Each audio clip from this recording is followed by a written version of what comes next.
नमस्कार, स्वागत है आपका ईटी नाउ स्वदेश पर। मैं हूं आपके साथ सौमित्र बुतकर और आप देख रहे हैं मार्केट पर हमारी खास पेशकश कल की तैयारी। शुरुआत करेंगे आज के बाजार के साथ ही, जहां हमने देखा कि आखिरी घंटे में बिकवाली हावी हो गई और निफ्टी 18,000 के नीचे फिसल गया। सेंसेक्स और निफ्टी बैंक में भी करीब 400 अंकों की गिरावट दिखी।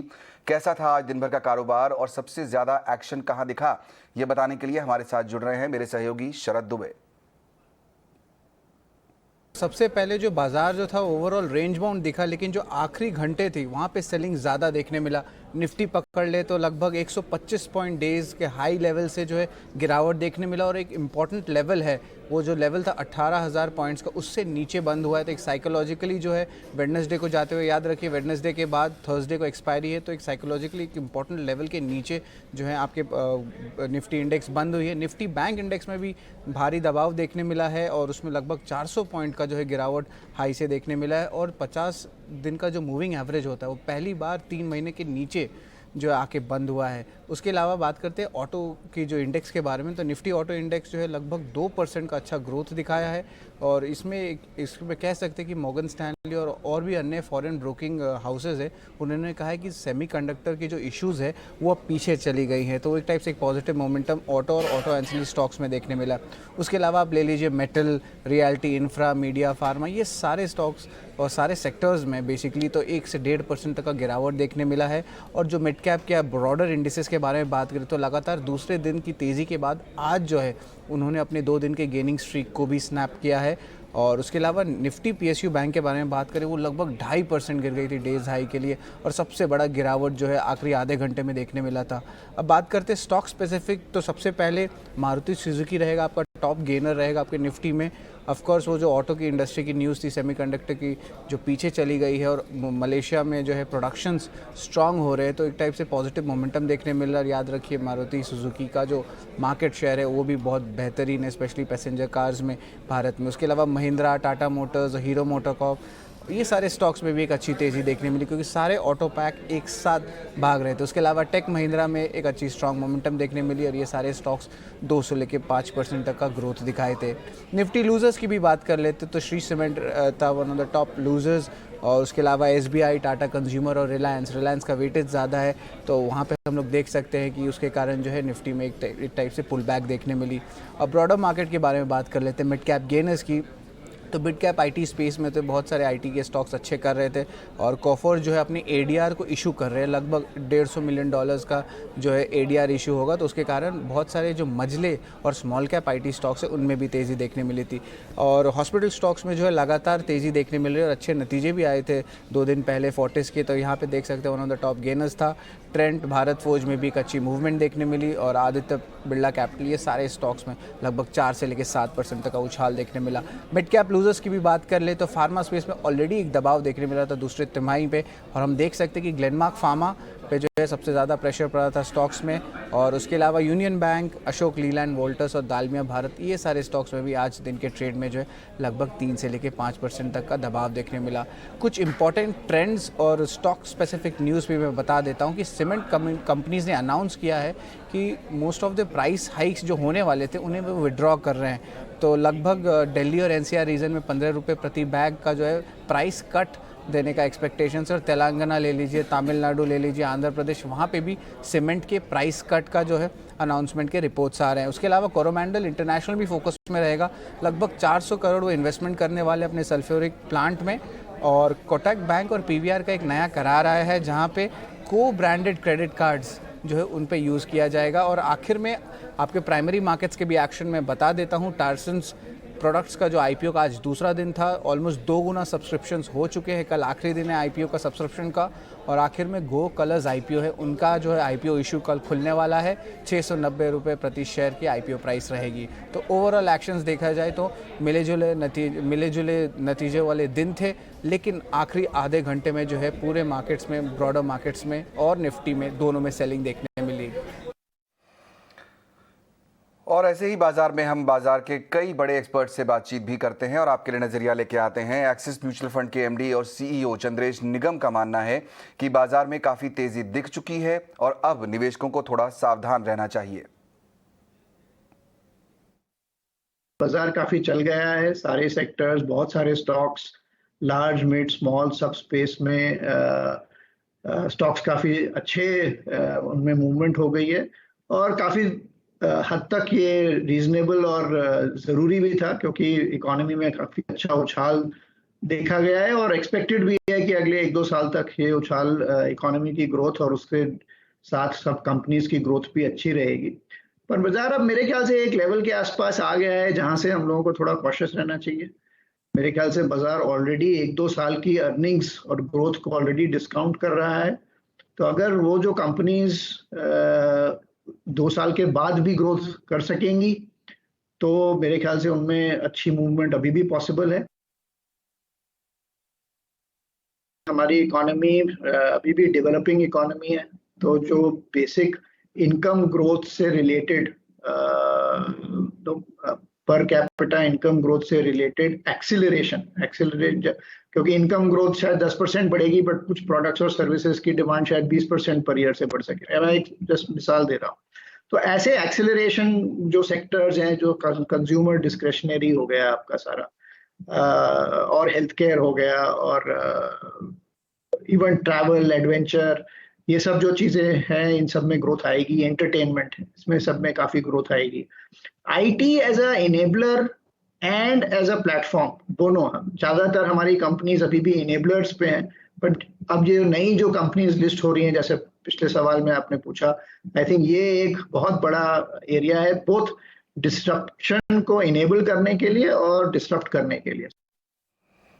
तो वो रहा बाजार पर एक नज़रिया, और हमारे साथ दो खास मेहमान भी जुड़ गए हैं, मंदार जामसांदेकर और सुदीप बंदोपाध्याय। आप दोनों का ही स्वागत है।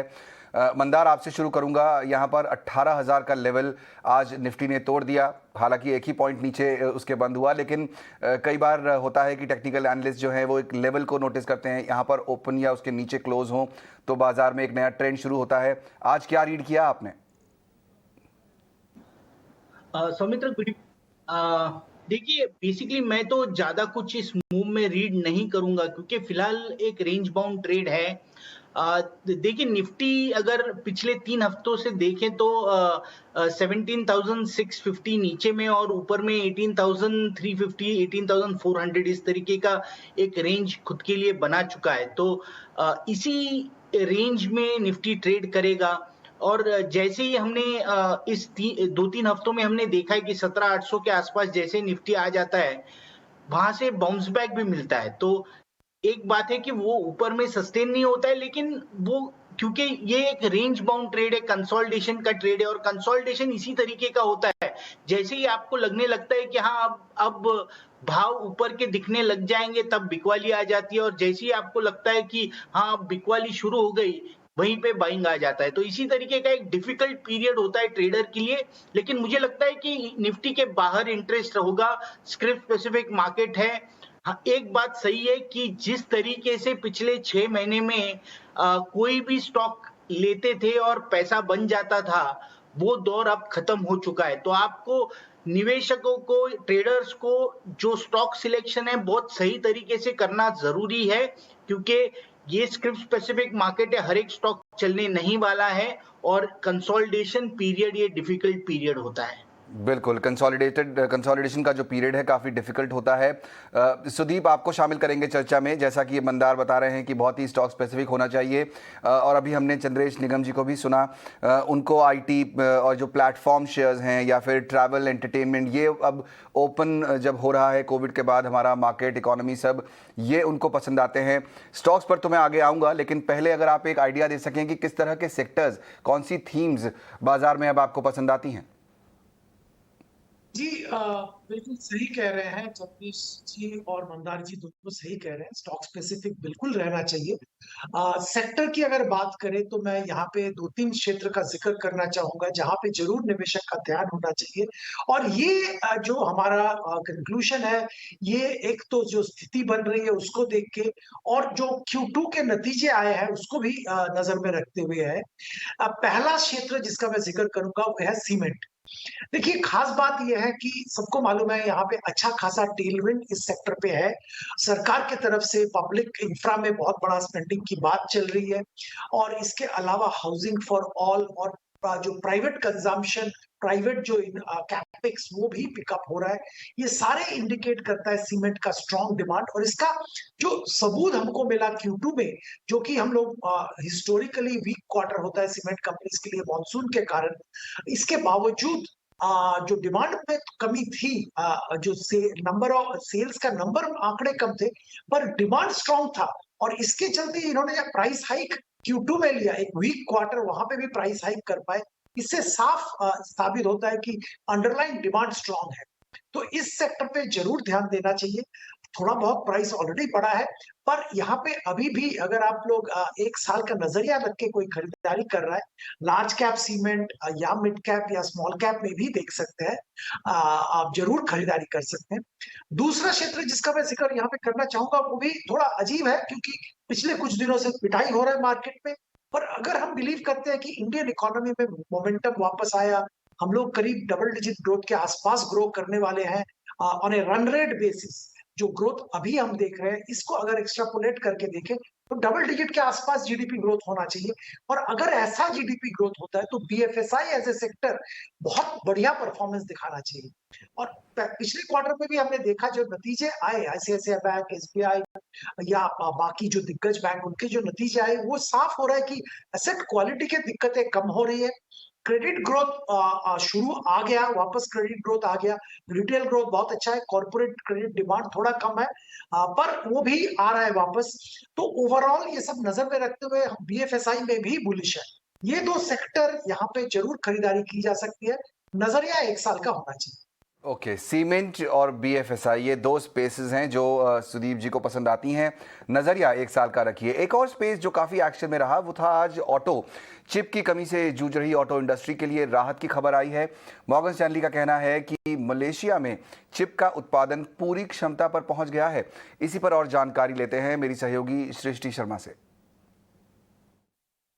जी हाँ, ऑटो सेक्टर पे एक बहुत पॉजिटिव रिपोर्ट आई है, जो कि सेक्टर के लिए सबसे बड़ी दिक्कत थी। सेमीकंडक्टर शॉर्टेज को लेकर जो सारी परेशानियां चल रही थी वो कहीं ना कहीं अब जा रही हैं। बहुत सारी कंपनीज ने Q2 नतीजों के बाद जो कॉन कॉल थी उसमें भी ये हाईलाइट किया है, पर मॉर्गन स्टैनली की तरफ से एक बहुत पॉजिटिव रिपोर्ट आई है अब, जहाँ पे वो कह रहे हैं कि नवंबर के बाद जितनी भी कंपनीज के उत्पादन पर इसकी वजह से असर देखने को मिल रहा था वो अब नवंबर के बाद नहीं रहेगा।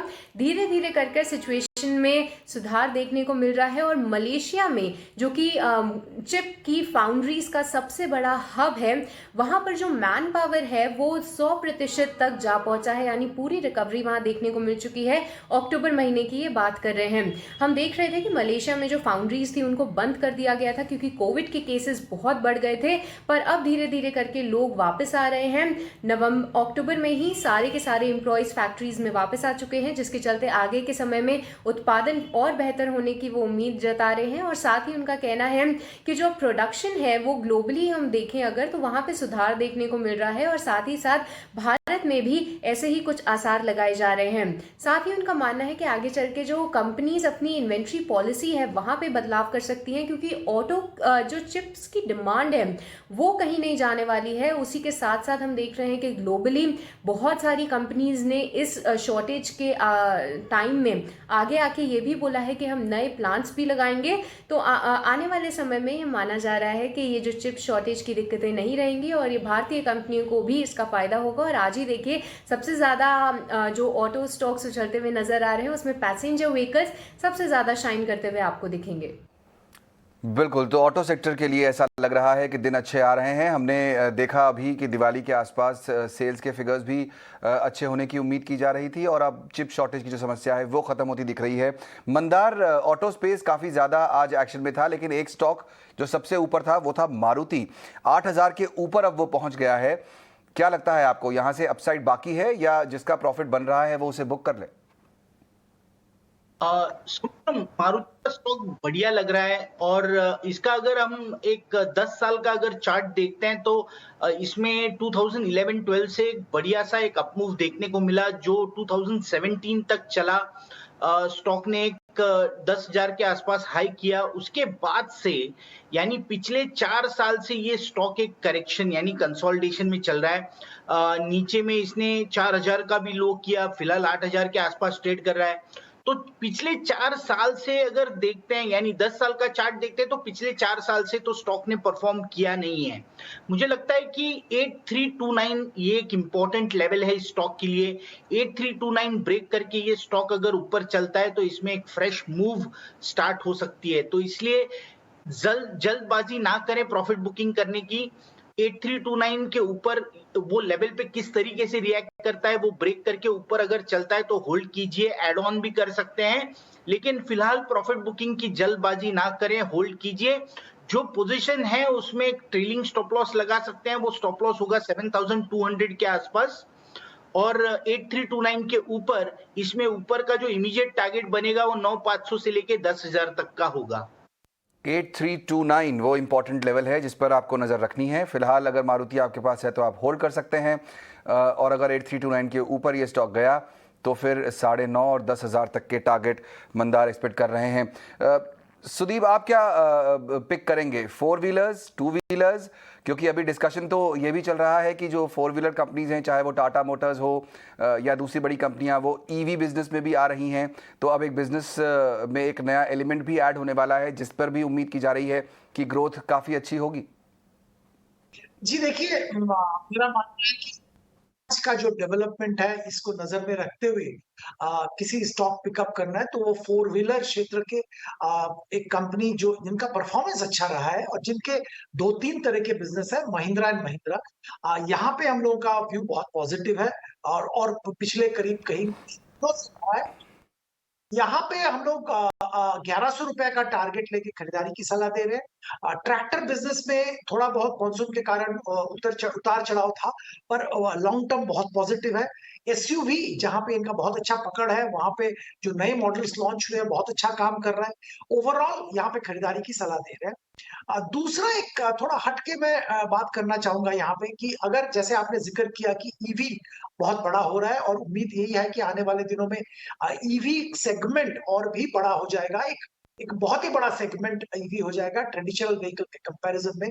और अगर ये थीम को किसी को प्ले करना है तो हम लोगों को लगता है कि ऑटो कंपोनेंट्स कंपनी के जरिए प्ले करना बहुत सेफ होगा, क्योंकि देखिए कौन सा कंपनी का ईवी, कौन सा कंपनी ईवी सही बना पाएंगे, उनका ईवी में ट्रैक्शन आएगा, ग्लोबल कंपटीशन कैसा रहेगा, ये अभी बताना बहुत मुश्किल है।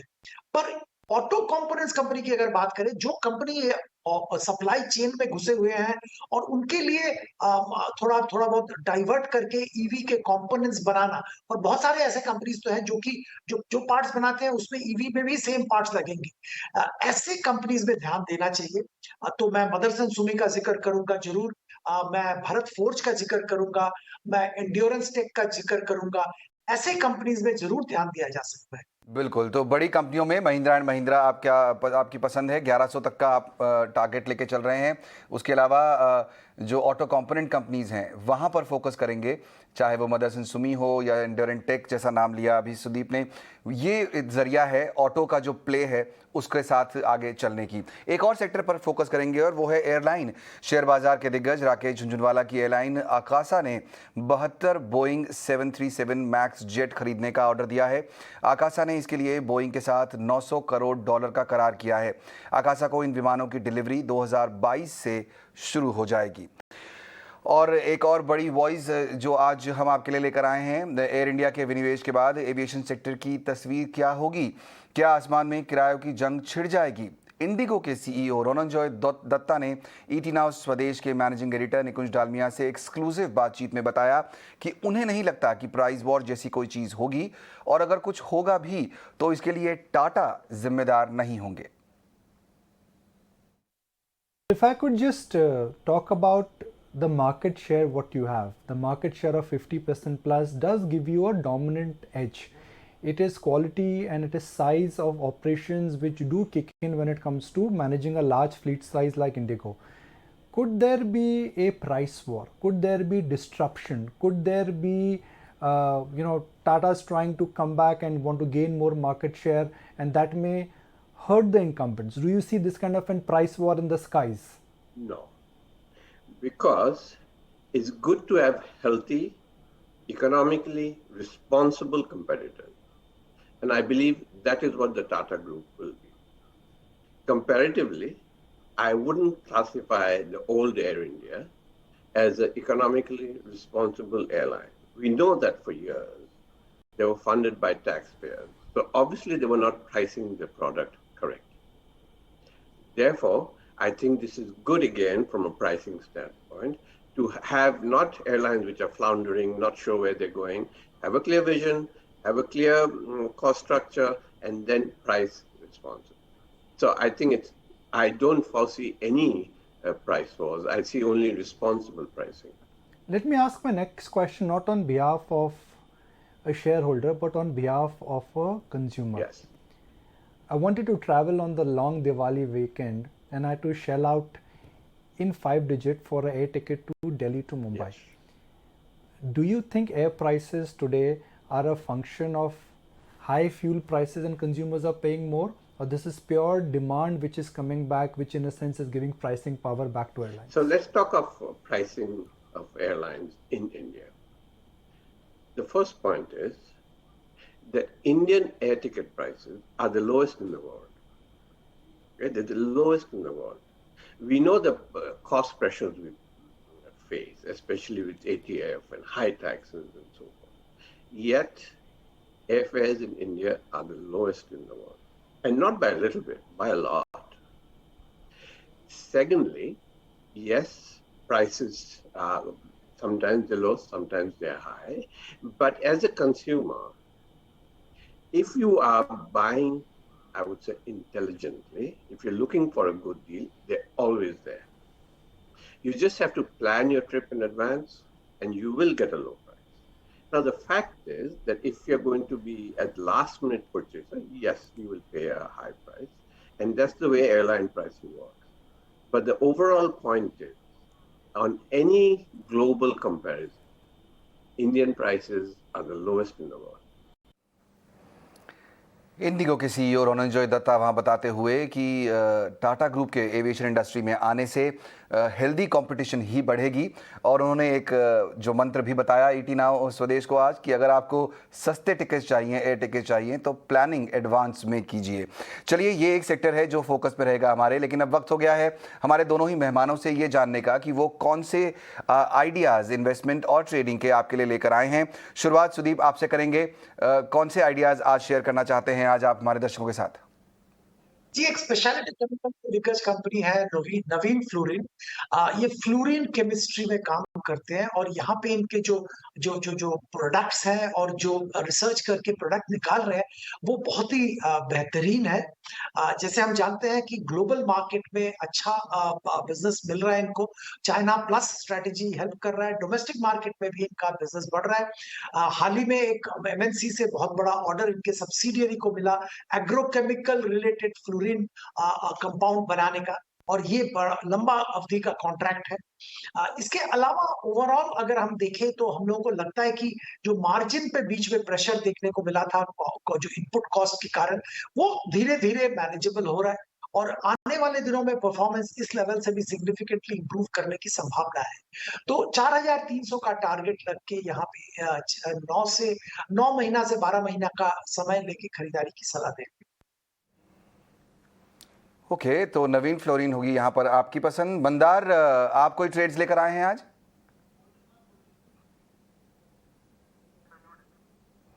मंदार, आपका माइक म्यूट है, उसको प्लीज पहले ठीक कर लें। सौमित्र, 3 स्टॉक्स हैं। पहले 2 आइडियाज जो हैं वो इन्वेस्टमेंट के लिए रिलेटेड हैं। पहला स्टॉक है फोर्टिस। एक 11 साल का रेजिस्टेंस ब्रेक करके स्टॉक ऊपर चल रहा है। ये रेजिस्टेंस लेवल बना था 250 और 260 के आसपास, और उसके ऊपर ये स्टॉक पिछले 4 महीनों से सस्टेन कर रहा है। तो इन्वेस्टमेंट के दौर से फोर्टिस बाय कर सकते हैं। स्टॉप लॉस होगा 220 का, ऊपर में टारगेट होगा 370 का।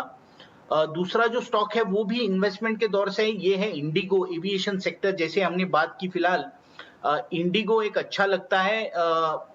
इसका जो 5-6 साल का जो रेजिस्टेंस था वो ब्रेक करके स्टॉक ऊपर चला, एक स्टेडी अप मूव में है। फिलहाल इंडिगो में एक बाय बनता है, स्टॉप लॉस होगा 2100 का और टारगेट होगा 2700 का।